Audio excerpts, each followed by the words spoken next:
نفس ہی، یہ تم نے خود ظلم کیا ہے اپنے ماں باپ پر۔ کیوں تم نے ایسا لہجہ اختیار کیا کہ جس سے سامنے والے کی انا جاگ جائے اور وہ تمہارے مقابلے میں آ کر کے کھڑا ہو جائے؟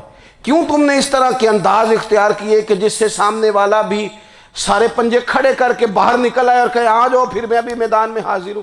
رسول کریم کی فصاحت، بلاغت دیکھیں نا، حضور دو چار جملوں میں ساری بات سمجھا جاتے ہیں۔ ایک حدیث پاک اگر ہماری سمجھ میں آ جائے، ایک روایت نبی پاک صلی اللہ تعالیٰ علیہ وسلم نے فرمایا، خوبصورت مسلمان وہ ہے جو بے مقصد باتوں کو چھوڑ دے۔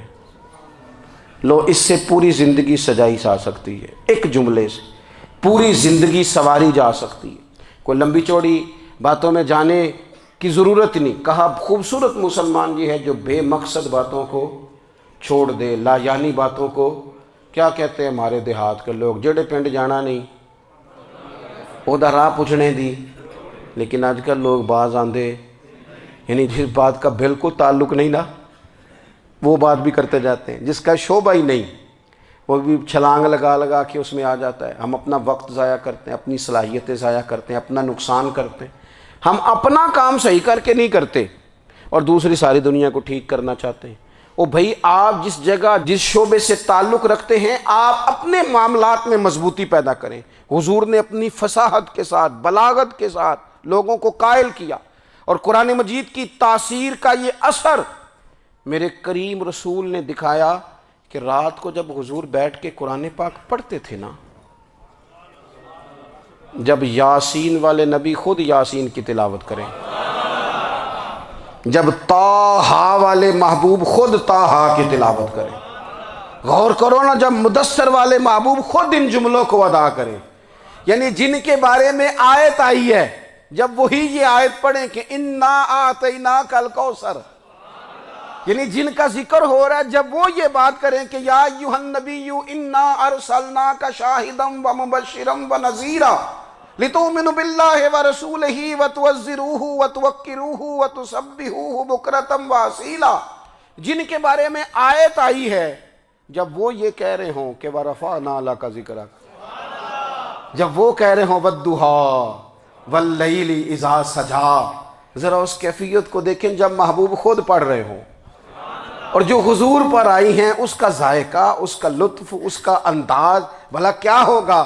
حضور جب رات کو پڑھتے تھے نا قرآن پاک، تو جو پکے کافر تھے نا، ابو جہل جیسے لوگ، وہ بھی جھاڑیوں میں چھپ چھپ کے مدینے والے کی تلاوت سنا کرتے تھے، حضور کی تلاوت سنا کرتے تھے۔ یہی بہتر ہے کہ پردوں میں وہ پردہ پوش رہے، وہ اگر پردے ہٹا دے تو کسے ہوش رہے۔ رسول کریم علیہ السلام کی تلاوت کا سننا، قریب جانا، یہ اعجاز ہے۔ حضرت فاروق اعظم کہتے ہیں میں طبیعت کا بڑا ڈاڈا تھا، مزاج کا بڑا سخت تھا، زندگی ہمیشہ ڈٹ کر گزاری، باتوں پر کھڑا رہنا آتا تھا، پر جب میری بہن نے مجھے چند آیتیں سنائی نا تو میں تڑپ ہی گیا۔ گھروں آیا سا مار مقامنے نو، ہن مینو مار دے لے چلو، اوے متے عمر دی عمر برباد ہو جائے جتھے عمر سوار دے لے چلو۔ یہ اعجاز ہے رسول کریم صلی اللہ تعالیٰ علیہ وسلم پر نازل ہونے والی کتاب کا۔ پھر حضور نے خبریں دی، نبی پاک نے خبریں دی، حضور نے فرمایا روم فتح ہوگا، وہ ہوا۔ نبی کریم علیہ السلام نے فرمایا شام فتح ہوگا، تو شام فتح ہوا۔ فرمایا ایران فتح ہوگا، تو ایران فتح ہوا۔ سراقہ بن مالک کہتے ہیں ایک گاؤں پر بھی مسلمانوں کی حکومت نہیں تھی، ایک گاؤں پر۔ حضور مکہ مکرمہ سے نکل رہے تھے، مدینہ طیبہ تشریف لے جا رہے تھے، ابھی راستے میں تھے، میں 100 سرخ اونٹوں کے لالچ میں معاذ اللہ حضور کو گرفتار کرنے پہنچ گیا۔ محبوب نے حکم دیا، حضور کا معجزہ میں نے آنکھوں سے دیکھا، میرا گھوڑا زمین میں دھستا چلا گیا، میں نے معافی مانگی، حضور نے معاف کر دیا۔ میں نے سمجھا اچانک ہو گیا ہے۔ یہ منوانا بھی بڑا مشکل کام ہے۔ شجر و حجر پہچان گئے، انسان کی نظروں میں شاکی رہا۔ یہ کچھ ایسے لوگ ہیں جن کو منوانا توبہ توبہ، ماننے کو تیار نہیں، دیکھ دیکھ کے بھی ماننے کو تیار ہے نہیں، ماننے کو تیار ہی نہیں۔ کہتے ہیں کہ میں نے پھر چاہا آگے بڑھنا تو پھر زمین کے اندر میرے گھوڑے کے پیر دھنسنے لگے، پھر معافی مانگی۔ کریم تیرے معاف کرنے کی ادا پہ بھی قربان جائیں۔ یہ نہیں فرمایا کہ تو بار بار یوں ہی کرتا ہے، فرمایا معافی مانگتا ہے، جا میں نے معاف کیا۔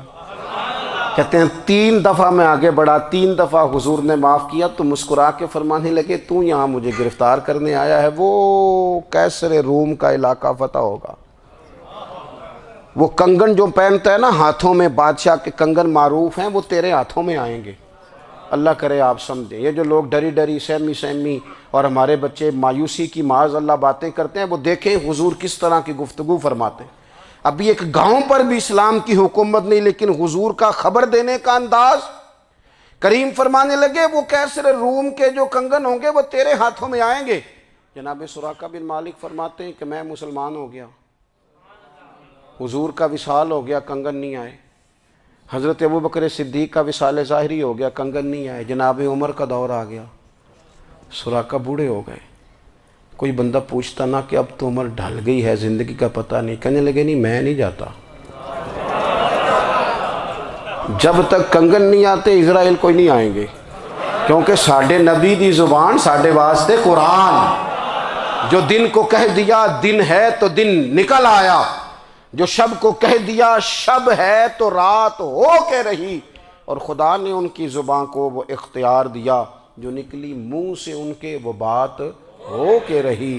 اور فاضل بریلوی کا تو انداز ہی پھر انوکھا ہے نا، وہ تو کہتے ہیں وہ زبان جس کو سب کن کی کنجی کہیں، جس کو سب کن کی کنجی کہیں، اس کی نافذ حکومت پہ لاکھوں سلام۔ کہنے لگے نہیں آتے حضرت اسرائیل، فکر نہ کرو، بوڑھے ہو گئے تھے، نکلنا گھر سے بند کر دیا تھا، حضرت عمر کا دور تھا، کنگن آ گئے۔ حضرت فاروق اعظم نے ان کے پوتوں سے، نواسوں سے، بچوں سے کہا جاؤ بلا کے لاؤ، کا دادا جان بوڑھے ہیں، فرمایا تم کان میں کہہ دینا کنگن آ گئے، پھر تم دیکھنا تو صحیح۔ پھر حضرت سراقہ آئے، حضور نے جو خبریں دیں، نبی پاک علیہ الصلوۃ والسلام نے جو گزشتہ قوموں کے احوال بیان کیے، اور پھر میرے نبی پاک علیہ الصلوۃ والسلام نا دنیا میں عزتیں دینے آئے۔ عزتیں، یہ مزاج ہمیں کم کرنا چاہیے۔ یہ جو ہم ساری زندگی اس کام میں لگا دیتے نا، کسی کو نیچا کیسے دکھانا ہے، یہ انداز حضور نے نہیں ہمیں دیا۔ آپ دیکھو حضور تشریف لائے تو ہمیں پتہ چلا کہ حضرت یوسف جیسا سونا کوئی نہیں، حضور تشریف لائے تو ہمیں پتہ چلا کہ حضرت داؤد جیسی خوبصورت آواز کسی کی نہیں، حضور تشریف لائے تو ہمیں پتہ چلا کہ جناب عیسیٰ علیہ السلام کا فقر اختیاری کس طرح کا تھا، محبوب تشریف لائے تو ہمیں پتہ چلا کہ حضرت موسیٰ کا جلال کس طرح کا تھا۔ یہ تو حضور آئے تو نبی پاک علیہ السلام نے اس کی بھی عظمت بیان کی، اس کی بھی شان بیان کی۔ حضور نے بتایا کہ ابوبکر صدیق کی شان کیا ہے، فاروق اعظم کا مرتبہ کیا ہے، عثمان غنی کی حیا کیا ہے، مولا علی کی شجاعت کیا ہے، اہل بیت نبوت کی عظمت کیا ہے۔ حضور آئے عزتیں دینے، ماں کو عزت دی مدینے والے رسول نے، کہا جس کا باپ راضی ہو گیا اس کا رب راضی ہو گیا۔ فرمایا جو 2 بیٹیاں 3 بیٹیاں 4 بیٹی بہنیں یا 1 بیٹی یا بہن بیاہ کے آ گیا نا، اس طرح میری 2 انگلیاں جڑی ہوئی ہیں، میرے ساتھ جڑ کے جنت میں جائے گا۔ رسول کریم صلی اللہ تعالی وسلم نے عزت دی، عزت دی۔ حضور عزتیں دینے، کوئی اعزاز نہیں، ان پڑھ بندہ ہے، سادہ ہے، غریب ہے، مزدوری کرتا ہے، ہاتھوں پہ چھالے، یا رسول اللہ اس کا بھی کوئی اعزاز ہے؟ قربان جائیں، میرے کریم نے عزت دی، فرمایا محنت کر کے روزی کمانے والا تو اللہ کا دوست ہے، یہ اینٹیں اٹھانے والا، یہ مشقتیں کرنے والا، یہ صبح دیہڑی پہ جانے والا، یہ بیچارہ جو اچار سے روٹی کھاتا ہے، تو نے ہر شخص کی قسمت میں یہ عزت لکھی اور آخری خطبے کی صورت میں وصیت لکھی۔ رسول کریم نے ہر بندے کو اعزاز دیا، عظمتیں دی، حضور عزتیں دینے آئے، نبی پاک علیہ السلام نے اعزازات دیے، حضور نے نوازا۔ یہ ساری چیزیں میرے رسول پاک کی تشریف، اور پھر یہ جو حضور کے صحابہ اور اہل بیت ہیں نا، یہ بھی میرے نبی پاک کی نبوت کی دلیل ہے۔ اتنی جلدی انقلاب آیا نہیں کرتے، وہ کل تک جو رہزن تھے حضور نے راہبر بنا دیے۔ وہ لوگ جو کل تک ایک دوسرے کے گلے کاٹ کے کھاتے تھے، ایک دوسرے کو مارتے تھے، تکلیف پہنچاتے تھے، برادری ازم پہ لڑتے تھے، حضور نے بھائی بھائی بنا دیے۔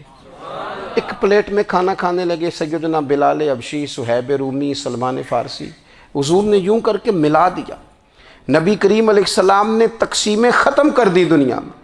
حضور کے صحابہ نے اپنا کردار اس طرح کا دکھایا، اتنا بلند کیا، اور صحابہ کرام علیہم رضوان اس کو دیکھ کر اتنی بلندیوں پہ گئے کہ گواہیاں اللہ کا قرآن دیتا ہے۔ فرمایا محمد الرسول اللہ والذین معہ اشداء علی الکفار رحماء بینہم تراہم رکعا سجدا یبتغون فضلا من اللہ ورضوانا۔ فرمایا یہ جو میرے محبوب کے ساتھ والے ہیں کافروں پر سخت ہیں، آپس میں نرم دل ہیں، تم جب بھی انہیں دیکھو گے سجدے کرتے دیکھو گے، رکوع کرتے دیکھو گے، تم انہیں دیکھو گے اللہ کی رضا کے متلاشی ہیں۔ انہیں ساری مادہ پرستی سے نکال کر محبوب نے رب کی رضا کے رستے پہ ڈال دیا۔ میرے نبی کریم سید عالم صلی اللہ تعالیٰ علیہ وسلم کی نبوت کے دلائل کے طور پر یہ ساری چیزیں آئیں۔ بس میں بات سمیٹنے لگا ہوں۔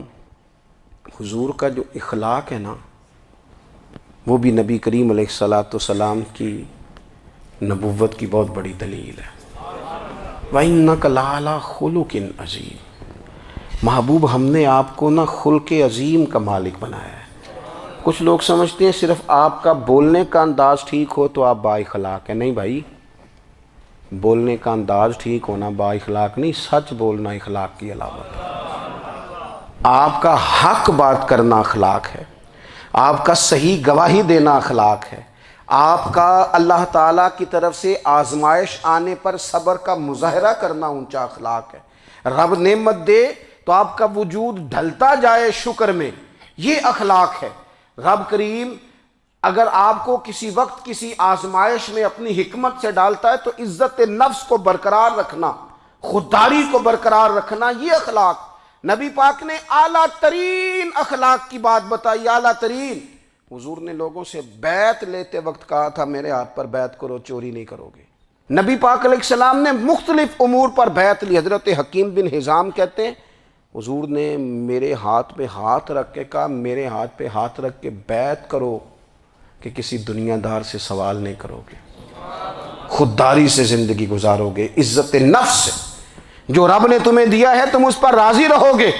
لوگوں کی جیبوں کو ٹٹولنا، دوسروں کی دولتوں پہ راج کرنا، دوسروں کے مال پر نگاہیں ڈالنا اللہ کے حبیب نے پسند نہیں فرمایا۔ فرمایا بیعت کرو کہ تم کبھی کسی سے سوال نہیں کرو گے۔ حد ہو گئی۔ نبھانے والوں نے پھر اس عہد کو نبھایا اور کمال کر دی۔ حضرت حکیم بن حزام گھوڑے پہ بیٹھے تھے، ہاتھ میں درہ تھا، وہ زمین پہ گر گیا، قریب غلام کھڑا تھا۔ حضرت حکیم بن حزام خود گھوڑے سے اترے، درہ اٹھایا، دوبارہ گھوڑے پہ بیٹھے۔ غلام عرض کرنے لگا حضور مجھے بتا دیتے، میں اٹھا کے دے دیتا۔ آنکھیں چمک اٹھیں، فرمانے لگے کیسے بتا دیتا؟